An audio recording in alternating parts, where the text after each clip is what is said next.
En esta oportunidad vamos a estar estudiando la Parashá Baerá.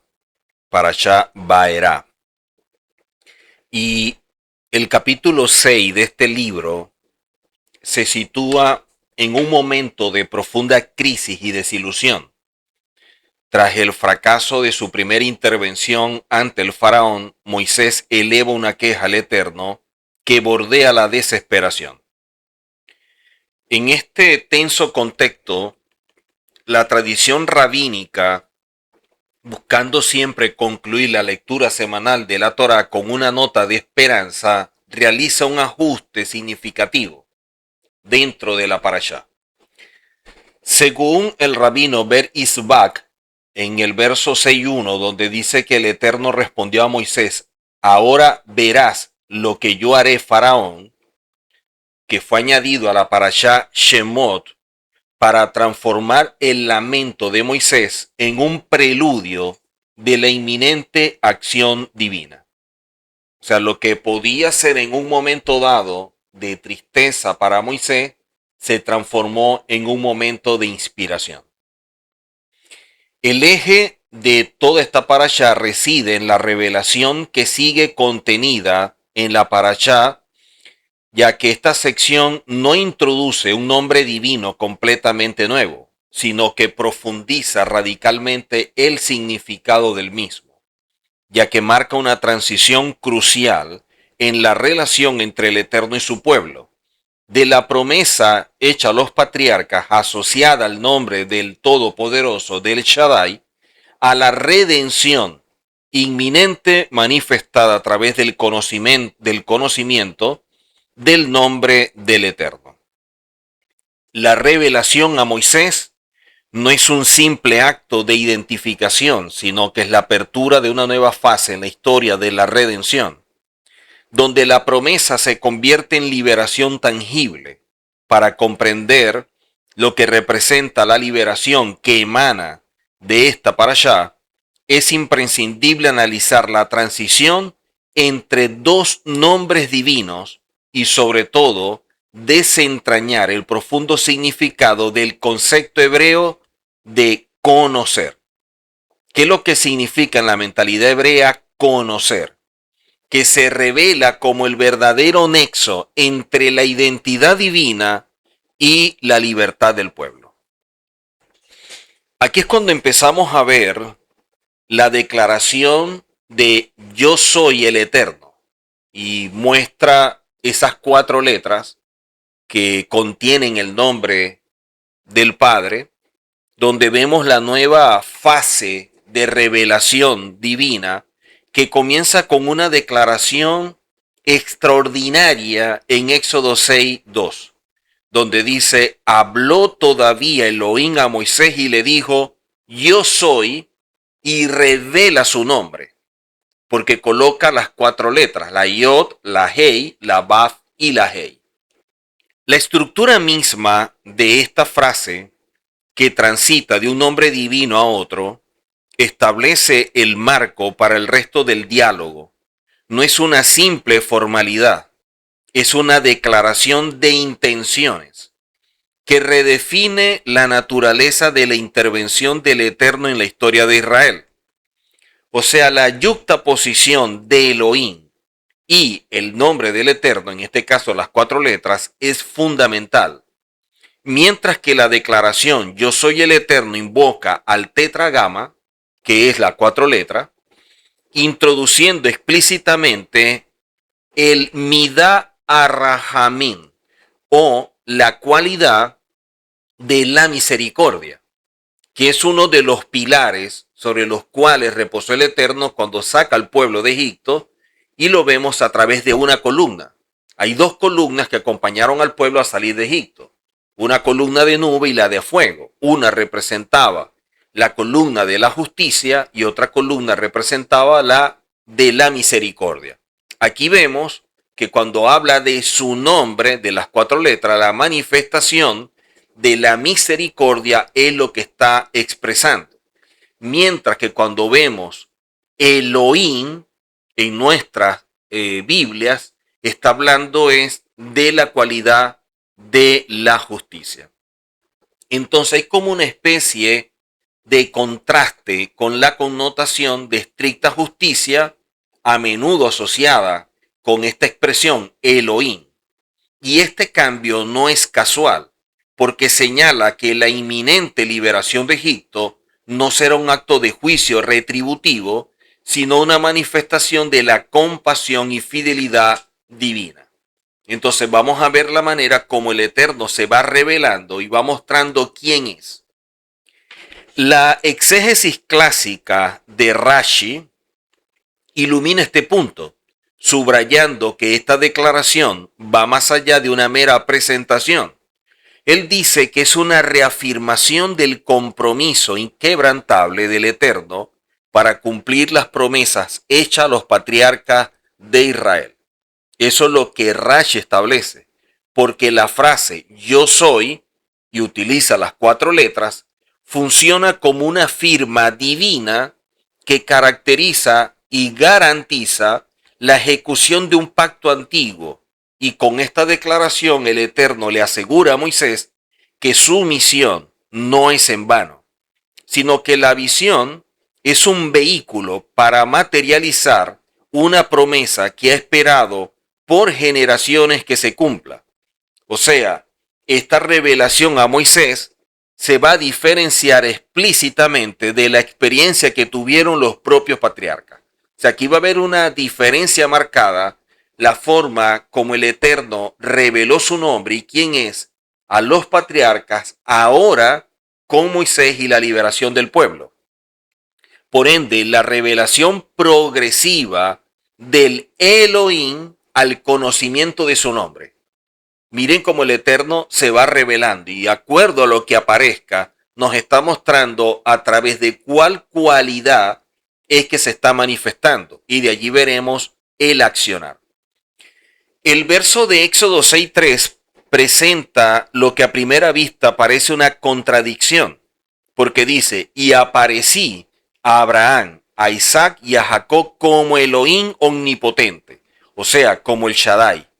Más en mi nombre, y coloca las 4 letras, no me di a conocer a ellos. Y uno dice, pero si los patriarcas tuvieron esa relación con el Eterno, Abraham caminó delante del Eterno y todo esto, ¿cómo es que en su nombre no se dio a conocer a ellos?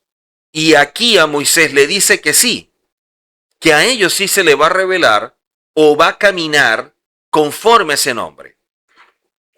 Entonces, la importancia trascendental de esta afirmación radica en que define la revelación divina como un proceso que es progresivo, continuo y profundamente dependiente del contexto histórico de su pueblo. O sea, no se trata de un conocimiento estático, sino de una comprensión que se despliega y se profundiza a medida que van cambiando las necesidades de Israel. O sea, dependiendo de la necesidad de lo que estén viviendo, es la forma que el Eterno se va a revelar y va a manifestar un atributo o una cualidad. En pocas palabras, si necesitan provisión, entonces se va a manifestar a través del atributo donde Él provee. ¿Ok? Si es de enfermedad, Él se va a manifestar a través del atributo de la salud. Y así dependiendo de lo que esté inmerso el pueblo, es la forma como el Eterno se va a revelar. Es crucial entender que los patriarcas sí conocían el nombre del Eterno como una identificación formal. ¿Ok? Dice que el texto bíblico lo confirma en múltiples ocasiones.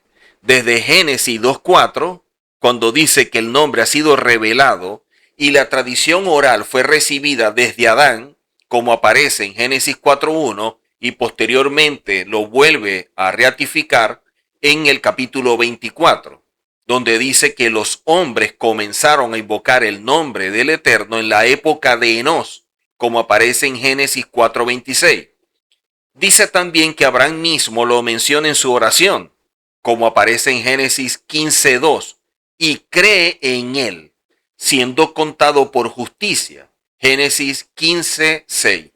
Incluso En la revelación del pacto, el Eterno se presenta a Abraham como esas 4 letras antes de identificarse como el Shaddai, como lo vemos en Génesis 17:1. Por lo tanto, la novedad no radica en la fonética o la escritura del nombre. Entonces, ¿qué significa la afirmación no me di a conocer? La diferencia fundamental no reside en el conocimiento del nombre en sí mismo, sino en la revelación a través de la experiencia de su naturaleza interior. O sea, el Eterno empieza a revelar su esencia, qué hay en él para dar al pueblo. Por eso decimos que dependiendo de lo que se estaba experimentando o lo que vivía aquel al cual el Eterno se le revelaba, era la forma como él se manifestaba. Y en este caso, vemos lo que le está diciendo a Moisés. Los patriarcas, a diferencia de la situación que vive el pueblo en Egipto, los patriarcas gozaron de libertad y abundancia. Conocieron al Eterno como el Shaddai, el Elohim omnipotente, que les proveyó y les protegió en su peregrinaje. No necesitaron experimentar la dimensión redentora inherente al nombre del Eterno porque no necesitaban redención. Eran libres. En cambio, los hijos de Israel, sumidos en la esclavitud y la desesperación, requerían una manifestación del poder liberador y la misericordia. Por eso ese atributo de Rahamín, que solo el conocimiento profundo del Eterno podía ofrecer. Por eso dice, yo a ellos no me le di a conocer de esta forma porque no lo necesitaban. La revelación, por tanto, se adapta a la necesidad existencial del pueblo. Y esto nos lleva a la pregunta central. ¿Qué significa realmente conocer al Eterno en este contexto entonces? El significado de conocer lo vemos en la palabra Iadá. La palabra Iadá. Iadá es intimidad, es carácter, es esencia. O sea, el concepto hebreo de conocer, y ahí la palabra Iadá, es el eje sobre el cual gira toda esta nueva revelación. Porque su importancia radica en que trasciende la esfera del conocimiento intelectual para adentrarse en el ámbito de la conexión íntima y la experiencia relacional. O sea, ahora vamos a entrar en una relación. Y cuando habla de conocer, la palabra yadá está hablando de una conexión profunda. De una conexión profunda. Y eso es lo que hace que el vínculo que existe se fortalezca y tengan la capacidad de caminar conforme a un propósito. Por eso, la persona que no ha conocido al Eterno es porque no tiene una conexión y no comprende lo que el Eterno representa. Ahora, vemos luego que toda esta revelación gira sobre el eje de la experiencia que estaba viviendo el pueblo.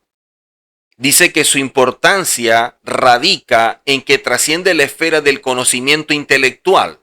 O sea, ahora vamos a entrar en la conexión íntima, en la experiencia relacional. Ahora no va a ser simplemente cierta manifestación, sino que ustedes van a experimentarme a mí de una forma diferente. Así pues, conocer al Eterno no es simplemente saber pronunciar o escribir las 4 letras sagradas como mucha gente cree. Y vemos grandes debates en las redes sociales donde dicen, no, que el nombre es esto, que el nombre es esto, porque lo dio a conocer y una serie de cosas, porque no tiene relación con eso. Nos está hablando es de una conexión profunda, nos está hablando de lo que representa, de la esencia del nombre, de lo que está escondido, de cómo intimar con él de tal manera que se llega a una unidad a través de la imitación de su carácter. O sea, yo voy a revelar quién soy para que ustedes me conozcan. Pero ustedes pueden tener una mayor relación conmigo siempre y cuando también puedan trabajar en función de actuar semejante a mí, para que puedan revelar mi imagen. Este conocimiento profundo, y de allí la palabra yadá, se distingue del saber superficial, que es lo que mucha gente ha caído como error. No, que el nombre del Eterno es así, que se pronuncia así y empiezan a debatir en las fonéticas que si lleva A, que si lleva E, que si es H, que es J, no puede ser J porque no existía, que esta palabra no es así, que es esta. Entonces que si colocamos la I latina o colocamos la Y, ¿cuál es la que vamos a colocar? Quiere decir que la intimidad que transforma al individuo, llevándolo a comprender y asimilar los atributos divinos, viene solamente como respuesta de una verdadera relación con todos aquellos que están dentro de esa conexión profunda con el Eterno. Entonces, vemos acá que en Éxodo 6 esta revelación del carácter del Eterno se está centrando en dos atributos claves que eran esenciales para la situación de Israel en Egipto.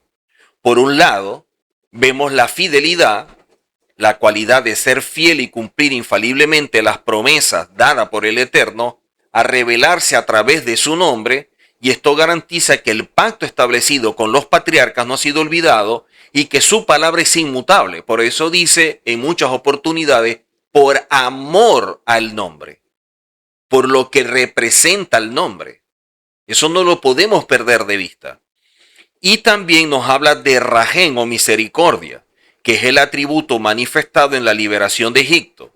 El texto enfatiza que esta intervención no es un acto de justicia estricta que se asocia con el nombre de Elohim, sino una expresión profunda a través de la misericordia hacia un pueblo que sufre. Y esta conexión entre el conocimiento íntimo y la libertad es tan profunda que resuena en la afirmación posterior del Mesías, cuando dice, conoceréis la verdad y la verdad os hará libre. Y conocer la verdad no es simplemente estudiar algo, es cuando tenemos una conexión con esa verdad que está siendo revelada y nos permite entrar en una dimensión espiritual superior para percibir lo que al ojo natural no se puede captar. Eso realmente es conocer al Eterno y eso es lo que nos ayuda a conocer la verdad que nos va a hacer libre. Libre de las limitaciones que tenemos, de la complejidad de todo esto y del sistema de creencias que de alguna forma viene a ser como un filtro que impide que la verdad pueda ser revelada.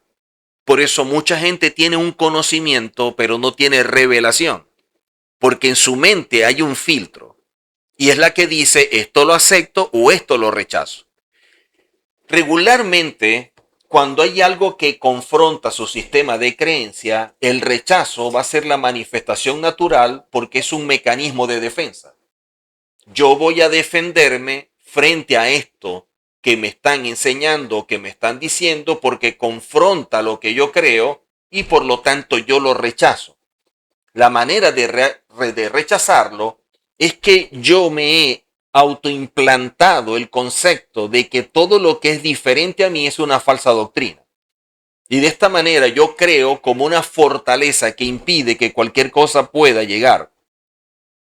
De allí que muchos pueden buscar una verdad, pero ¿quién la puede hallar? Aquel que supera esas limitaciones, que tiene la capacidad de llegar a cuestionar y asumir que no tiene la verdad absoluta, o que de toda la verdad absoluta conoce ciertas cosas pero no el todo. En pocas palabras, es como tener un rompecabezas donde tú tienes ciertas piezas, pero no significa que lo conozcas todo y que sepas cuál es la imagen. Solamente estás uniendo piezas y tienes más o menos algo allí armado. De igual manera pasa con todos nosotros.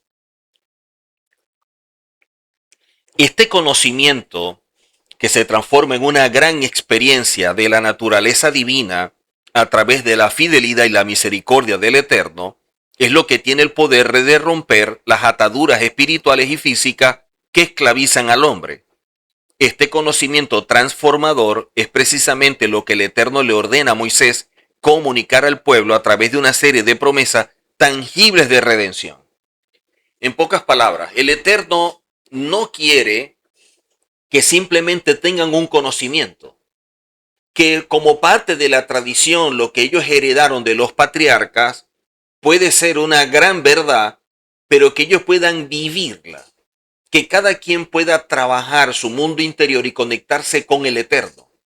De allí que cada vez que el Eterno se revela, siempre dice, yo soy tu Elohim, de manera personal.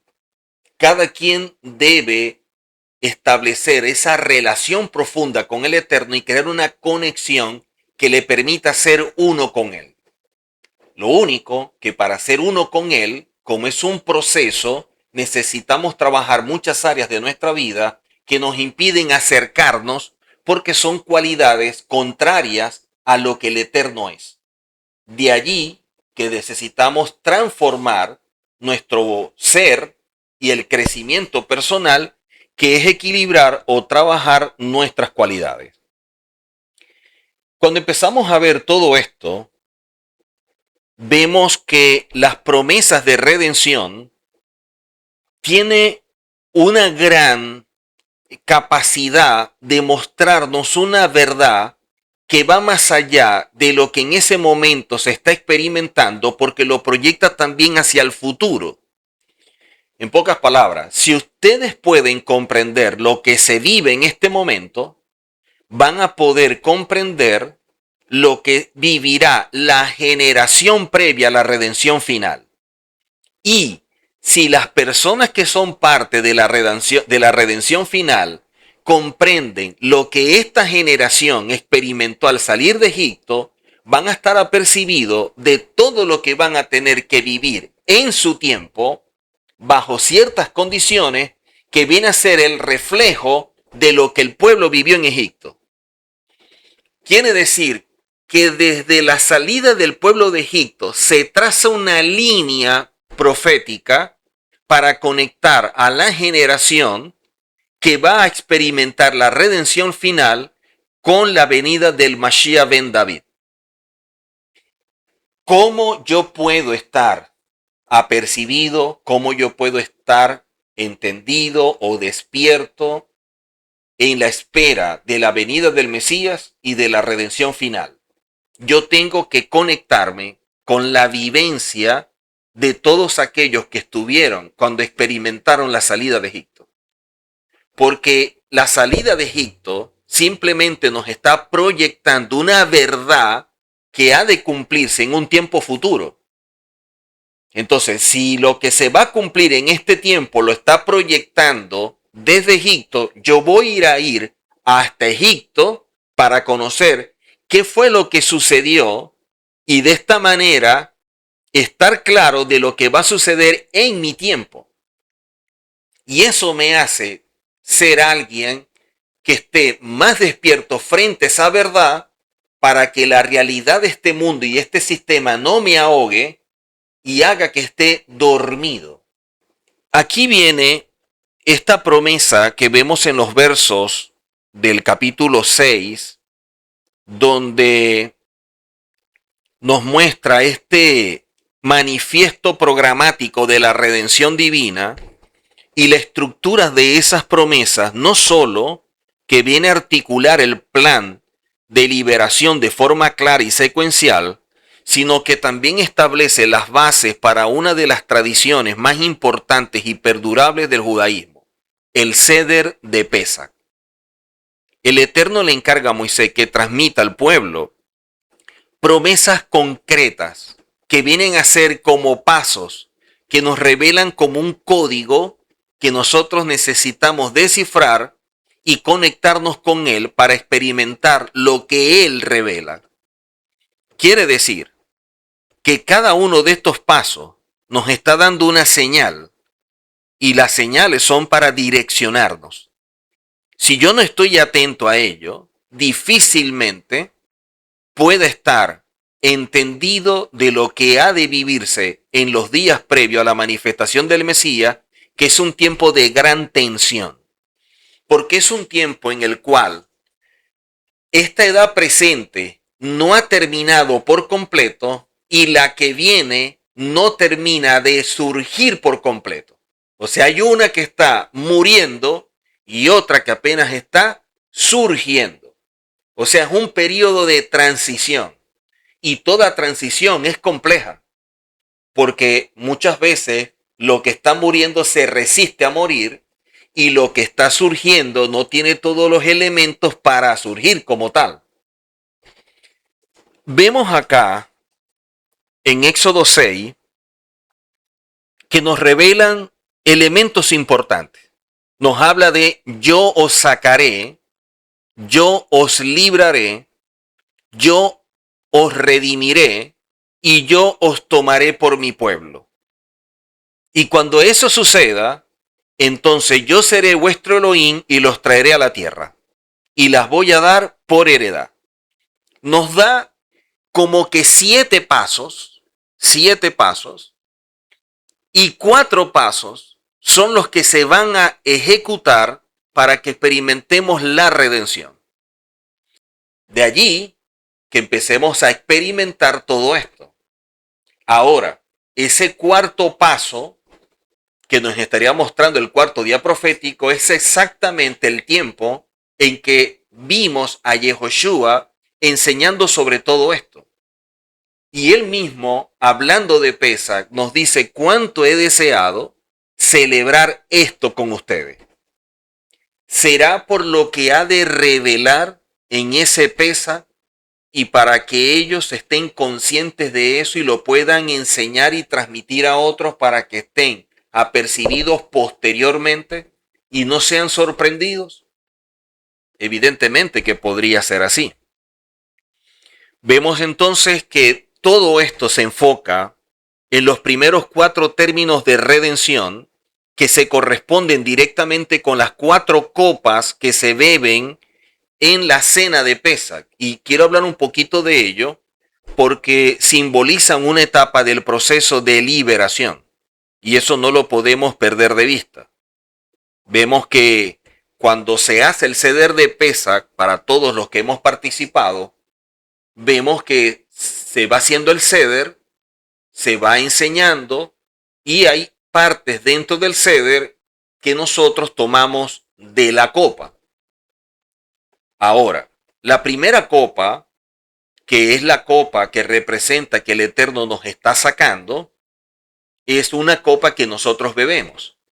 Luego, dentro del ceder hay una segunda copa que representa esta palabra, os liberaré, que es la segunda copa. Después vemos una tercera copa que representa, os redimiré. Hasta allí todo bien. Una copa que representa que nos saca, una que nos libera y una que nos redime. Pero luego dice en la cuarta copa, os tomaré. Y esa copa está relacionada con la entrada al reino. Cuando Yehoshua toma la cuarta copa, dice, de esta copa no voy a beber hasta que estemos en el reino. Porque esa cuarta copa representa la entrada al reino para que de esta manera los 3 elementos posteriores se cumplan de forma simultánea. Recordemos los 7 pasos. Los sacaré, los libraré, los redimiré. Hasta allí se bebe la copa. La cuarta copa que él no toma, pero da una declaración o transmite un mensaje, es la copa que dice, yo los voy a redimir, yo los voy a tomar. ¿Ok? Pero esa copa no se bebe. ¿Por qué no se bebe? Porque todavía eso no se ha experimentado. Cuando Él venga, es que vamos a experimentar eso. Y allí, cuando experimentemos lo que esa cuarta copa representa, cuando Él dice, los voy a tomar, entonces veremos cómo el Eterno será uno y se vuelve nuestro Elohim, nos va a traer la tierra y nos va a dar todo esto por heredad. Allí están los 7 pasos, donde 3 se han cumplido, 4 cuando venga el Mesías y los otros 3 simultáneamente como consecuencia del establecimiento del reino. Esto que empezamos a ver en la representación del ceder de Pesach, recordemos que en la celebración original no están las copas. Entonces, si vamos a hacer apegados a lo literal, ¿por qué las copas aparecen? Yehoshua no solamente acepta esto, sino que también lo enseña y lo utiliza como algo que viene a ser un pilar de lo que es la redención, y por qué hasta este tiempo todavía en el ceder están las copas. Y es que nos enseñan que eso de las copas, o lo que es el hecho de tomar el vino en cada una de ellas, porque cada copa representa una etapa, lo establecieron los profetas. Y los profetas tienen algo que se llama Sanjud Hanabí, que es la autoridad del profeta de establecer algo que eleva al pueblo para que de esta forma pueda tener una mayor conexión con el Eterno.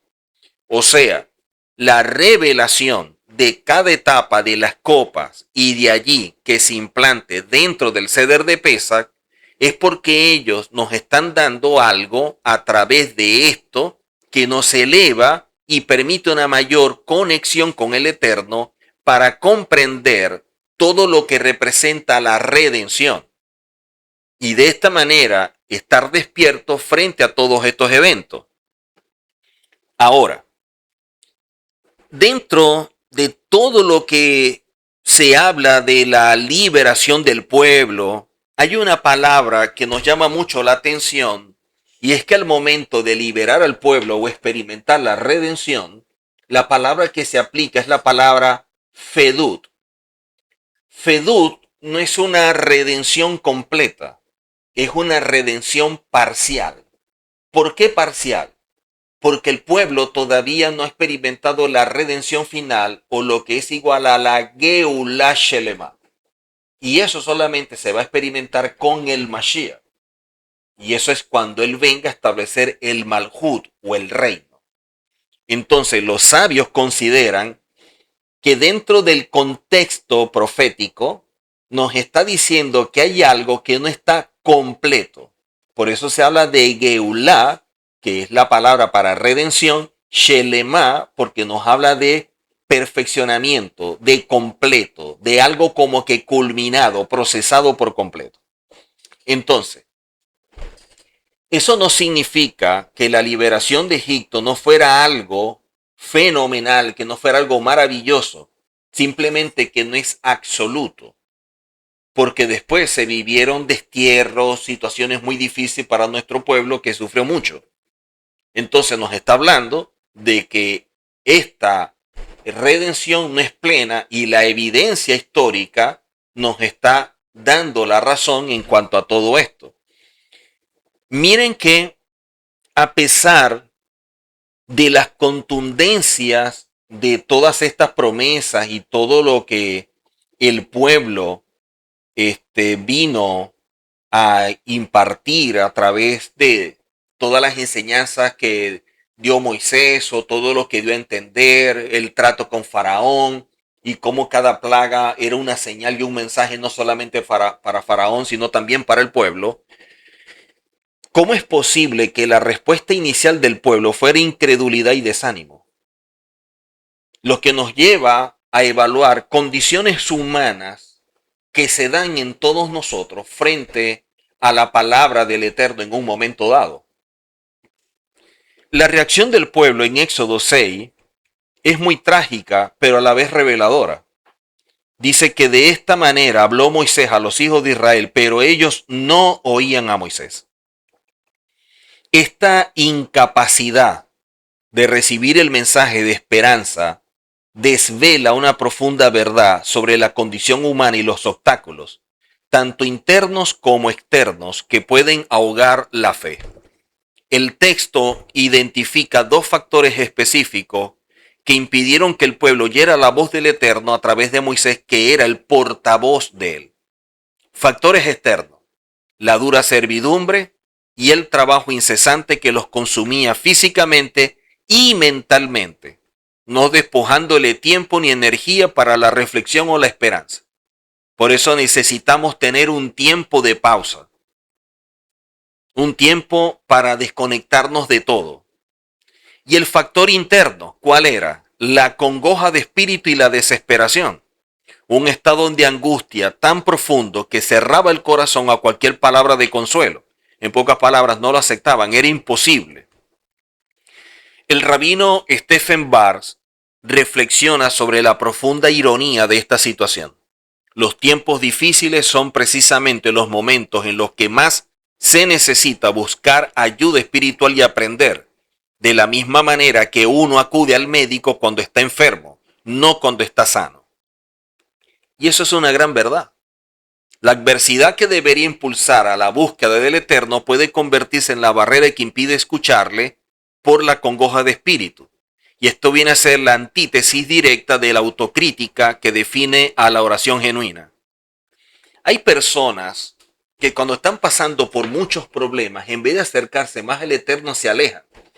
Incluso si llegan a asistir a un lugar donde se congrega, donde están estudiando, dejan de ir.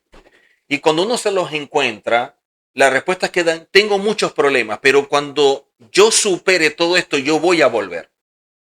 Cuando usted lo supere, usted no necesita volver. Porque cuando uno está en los momentos más difíciles, la respuesta la tiene el Eterno y uno debería buscar más, no alejarme más. Entonces, decir que cuando yo los supere voy a volver es asumir que usted tiene la capacidad y el poder de solventar o resolver cualquier problema en su vida. Y eso no es verdad. Si orar o rezar comparte su raíz con incriminar, y de allí la palabra tefilá, la oración nace del reconocimiento de la propia necesidad de cambio y de la petición para transformar la naturaleza egoísta en una capaz de amar y de otorgar. Y eso es importante, porque cuando vemos esto, la palabra tefilá, que regularmente se traduce como orar, es la manera como nosotros nos evaluamos. Es como Heshbon Hanefesh. Es la manera como hacemos como un examen, como un análisis de nuestra vida. De igual forma, es la palabra tefilá. Es la manera en que nos sentamos a evaluar qué hice hoy, qué dejé hacer, cómo me comporté, si actué bien, si actué mal. Y hay que ser muy objetivos para no crear ese autoengaño y de esta forma no sentirnos culpables. Aunque lo que el Eterno está demandando no es que nos sintamos culpables, sino que seamos responsables. Y de allí la importancia que todo esto tiene. Los israelitas, aplastados por la desesperación, carecían del espacio espiritual para esta introspección. El sufrimiento les impedía ver su propia condición y clamar por una transformación interior, no solo por un alivio exterior. Esta lucha nos eleva desde la condición del pueblo de Egipto hacia el desafío universal de la identidad y el propósito frente a la adversidad. Podemos decir que la identidad, la prueba y la misión en la revelación del nombre están totalmente conectadas. La revelación del nombre del Eterno en Éxodo 6, que es el que estamos estudiando, es mucho más que una lección de teología. Es un llamado existencial a una relación más profunda y una misión histórica pero profética. El análisis de este pasaje demuestra que conocer al Eterno implica poder intimar y experimentar su carácter en nuestras vidas. Es una experiencia que a su vez forja la identidad de nosotros como pueblo. Este viaje de autodescubrimiento es fundamental, como decía el rabino Israel Salanter, uno de los grandes a nivel de Musar. Si bien es lamentable no reconocer las propias debilidades, es mucho más lamentable no conocer cuáles son nuestras fortalezas. Pues a través de la fortaleza es que podemos cumplir la misión divina y enfrentar la debilidad. Integrando esta enseñanza del rabino Israel Salanter, quiero agregar la de Rebbetzin Esther Hongre, con la del texto donde ella dice en el libro Una ventana al judaísmo, donde dice que la pérdida de identidad es un proceso de deterioro que comienza cuando uno no se valora o no se conoce la propia herencia espiritual. Cuando tú vas perdiendo tu identidad, cuando tú no te amas, cuando tú no te respetas, cuando tú no te valoras, tú pierdes tu identidad. La indiferencia hacia la propia identidad conduce a imitar al entorno perdiendo la originalidad con la que fuimos creados. Las pruebas y adversidades como la esclavitud en Egipto no son fines en sí mismas, más bien es simplemente un medio, como lo enseña la Reviency. En pocas palabras, viene a ser como el crisol, donde la identidad se purifica en medio del fuego de la prueba, porque éstas reflejan aspectos claves. El primero, la autenticidad de nuestro compromiso. En la prueba vemos realmente quién tiene compromiso y quién no. Porque en las pruebas vemos la gente que tiene la determinación de mantenerse firme y quiénes son los que corren. En la prueba vemos la profundidad de nuestra fe.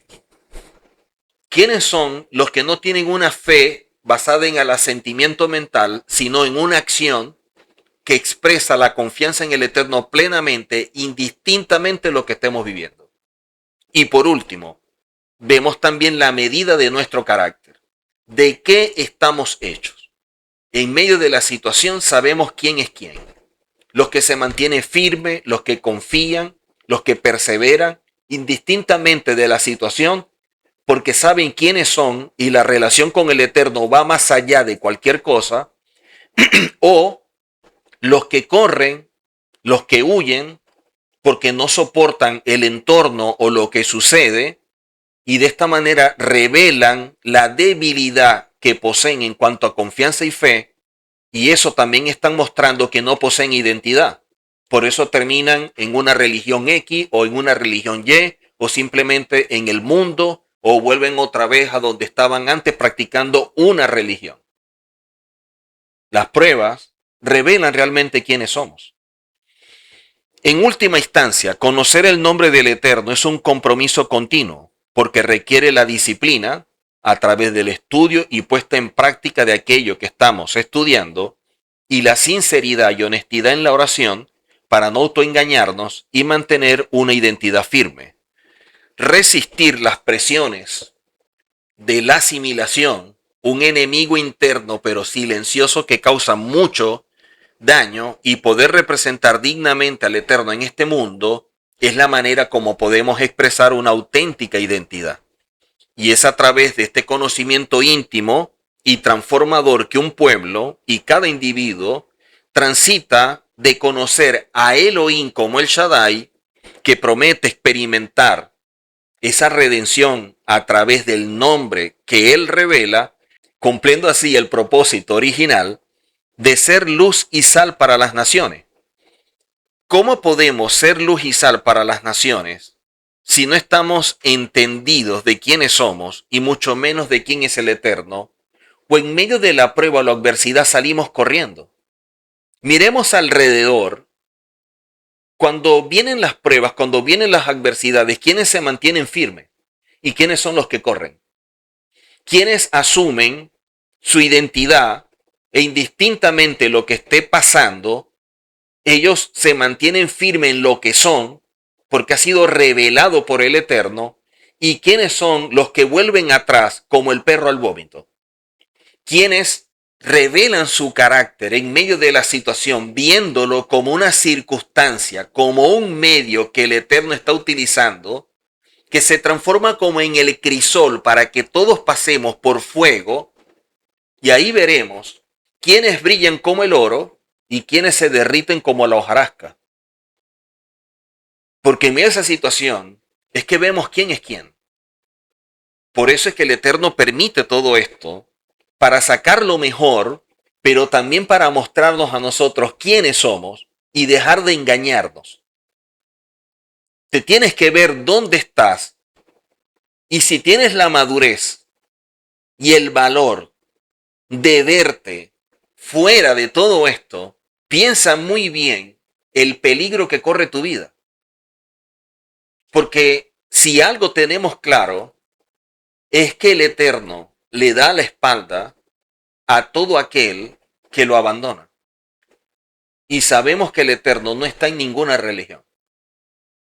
Está a través de una relación y la construimos con principios que están en la Torá. Y si vamos a una religión donde establece que la Torá está abolida, ¿cuáles son los principios que van a regir tu vida? Si la Torá es la que convierte el alma y te dicen que está abolida, ¿cómo tu alma se convierte? Si la Torah es la que santifica y te dicen que está abolida, ¿cómo tú puedes experimentar la santidad sin la cual nadie verá al Eterno? Si tú no experimentas la santidad, lamentablemente vas a quedar fuera. Si la Torah es lámpara a nuestros pies y está abolida, la pregunta es, ¿cómo te guías? ¿Qué es lo que te está alumbrando para transitar en este mundo? Todo esto es importante tomarlo en consideración y en esta parashá vemos cómo el Eterno se fue manifestando de una forma a otra a través de Elohim y posteriormente con su nombre, dependiendo del tiempo, el lugar y las condiciones para revelar algo que el pueblo, la persona necesitaba o necesita en un momento específico. Por eso es que el Eterno le dice a Moisés, cuando va a Egipto, dile que yo soy el que seré. Él es el que tú necesites que sea producto de la circunstancia que tú vives. Yo soy el que te sana y por eso seré tu sanador, porque es lo que tú necesitas. Yo soy el que provee y me voy a revelar de revelación como el proveedor porque tú me necesitas en esa área. Y de esa manera yo soy el que seré para ti, porque es una relación personal. Y de esta forma el Eterno trata con nosotros y cada quien debe trabajar en esa relación profunda y en una mayor conexión que le permita ser uno con Él. Nos vemos en una próxima oportunidad. Bendiciones para todos y shalom.